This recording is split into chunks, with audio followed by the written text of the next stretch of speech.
જવું. હવે મારે ફક્ત અહીંથી સાજા થઈને ઘરે જવું છે. એવું કહેવાય છે કે you can have 1000 problems in your life until you have a health problem. જ્યાં સુધી સ્વાસ્થ્ય સંબંધિત સમસ્યાઓ ઊભી નથી થતી ત્યાં સુધી તમારા જીવનમાં 1000 સમસ્યાઓ હશે, પછી એક જ સમસ્યા હશે. અને એટલે જ એક તંદુરસ્ત માણસની 1000 ઈચ્છાઓ હોય છે, એક બીમાર વ્યક્તિની એક જ ઈચ્છા હોય છે, સાજા થવું તે. અને એટલે જ્યારે આપણે સ્વસ્થ હોઈએ છીએ ત્યારે આપણે એને બહુ સહજતાથી લઈએ છીએ.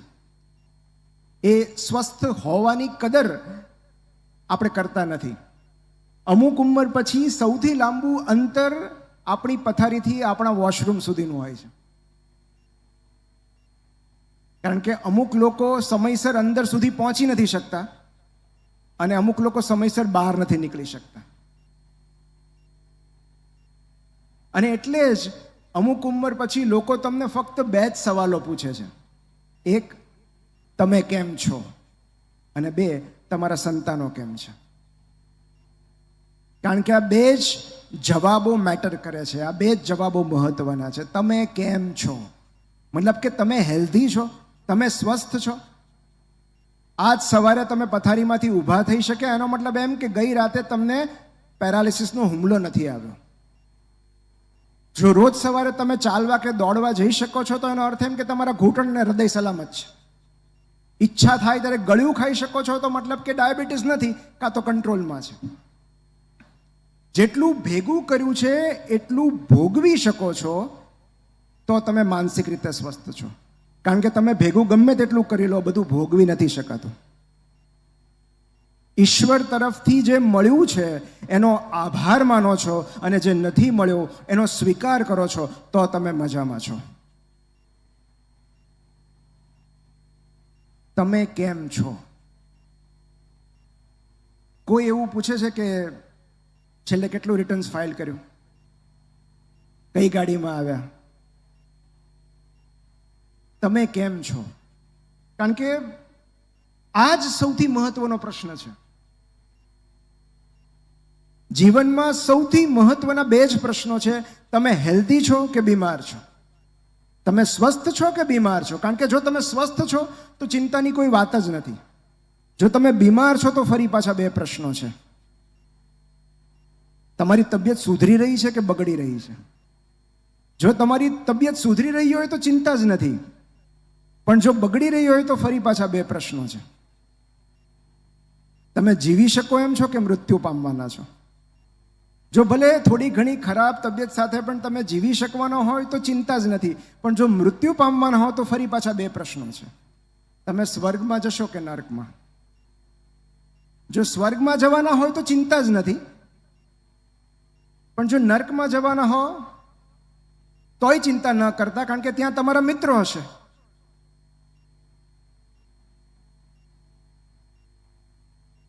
આ છોકરાઓને મજા આવી ગઈ.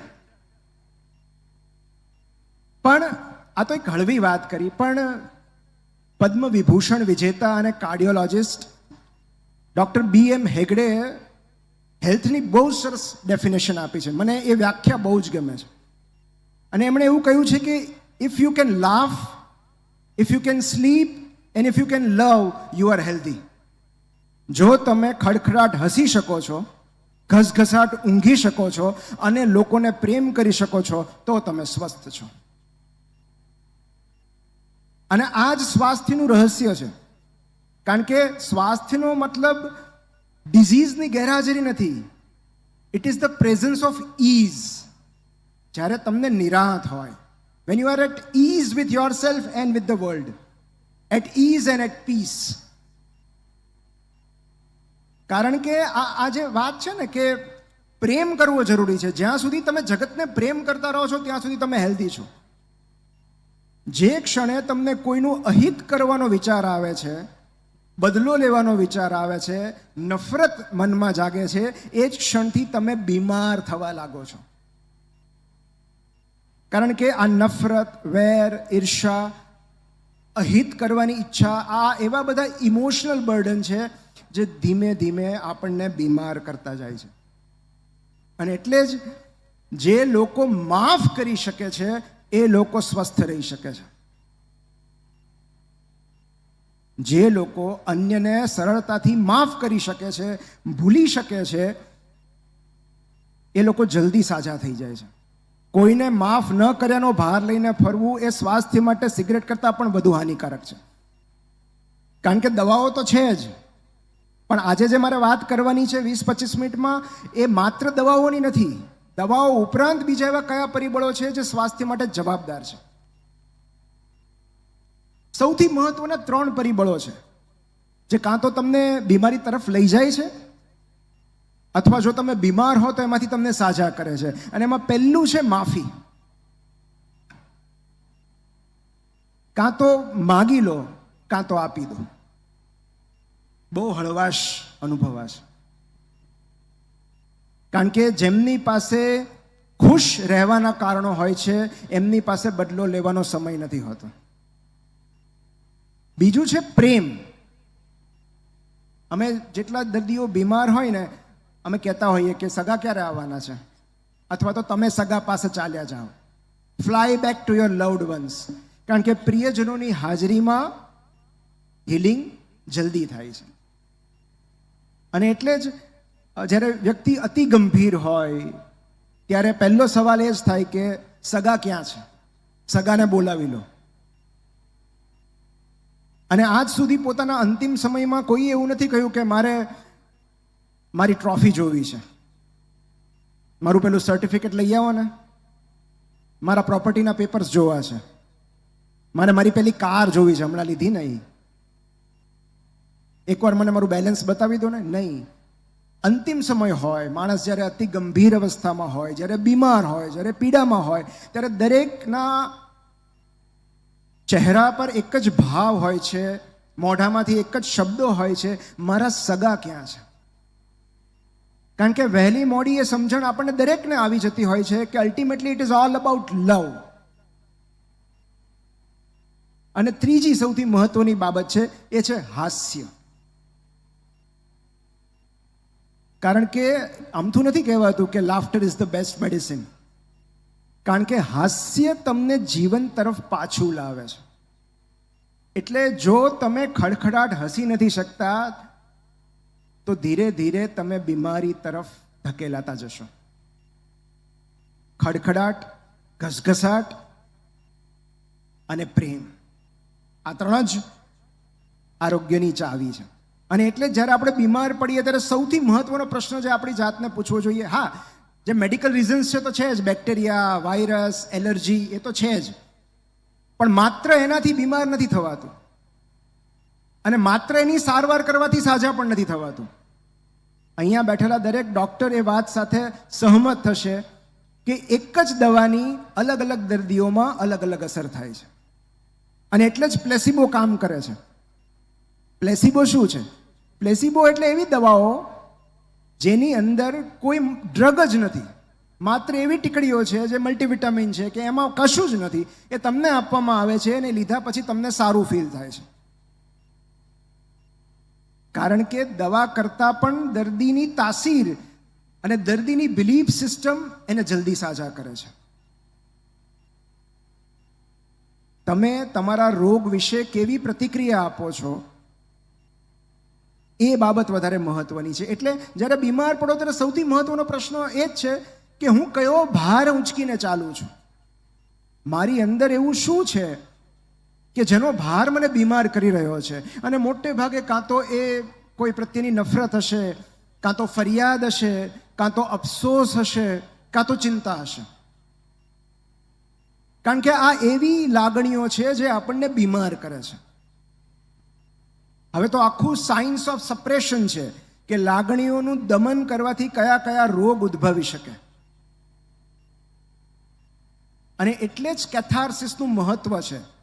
આપણું શરીર, માનવ શરીર ક્યારેય કશાયના સંગ્રહ માટે બનેલું નથી.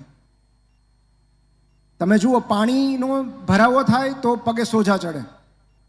પંડ્યા સાહેબ છે એટલે એ તો વધારે સારી રીતે કહી શકશે. પગે સોજા આવે, ફેફસાની આજુબાજુ પાણી ભરાય, શ્વાસ લેવામાં તકલીફ પડે, તો તમે પાણીનો સંગ્રહ પણ નથી કરી શકતા. કોલેસ્ટ્રોલનો સંગ્રહ કરશો તો ડિસ્લિપિડેમિયા થશે અને કોલેસ્ટ્રોલને લગતા ઇશ્યુઝ.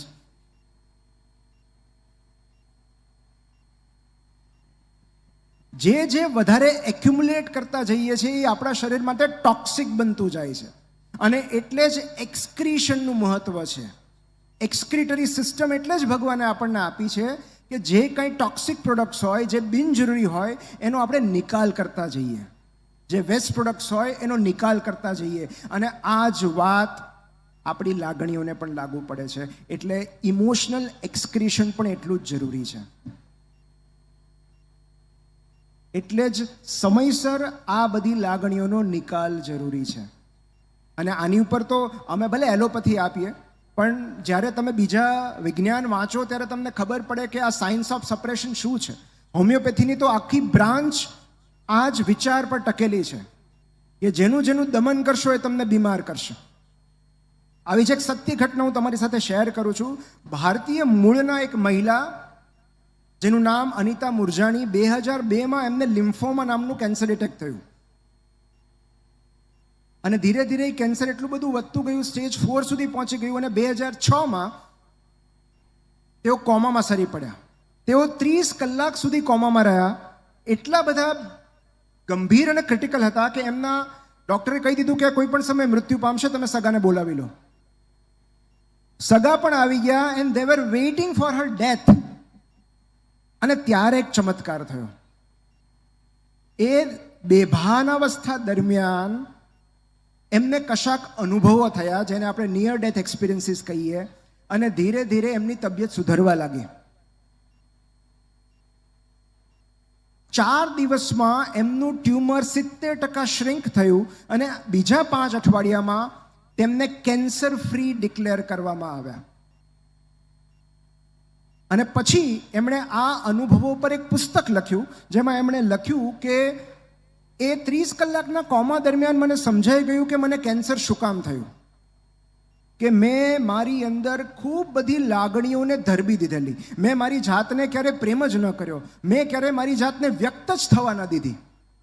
મને કાયમ ડર લાગ્યા કરતો કે હું બીમાર પડીશ તો. અને એ ડરને કારણે મેં એ જ એટ્રેક્ટ કર્યું જેનો મને ભય હતો. પણ પછી મેં નક્કી કર્યું કે જો મારા વિચારોને કારણે હું કોઈ રોગને નોતરું આપતી હોઉં તો મારા જ વિચારો અને બિલીફ સિસ્ટમને કારણે હું સાજી પણ થઈ શકું. અને મેં નક્કી કર્યું કે આમાંથી છુટકારો મેળવીશ.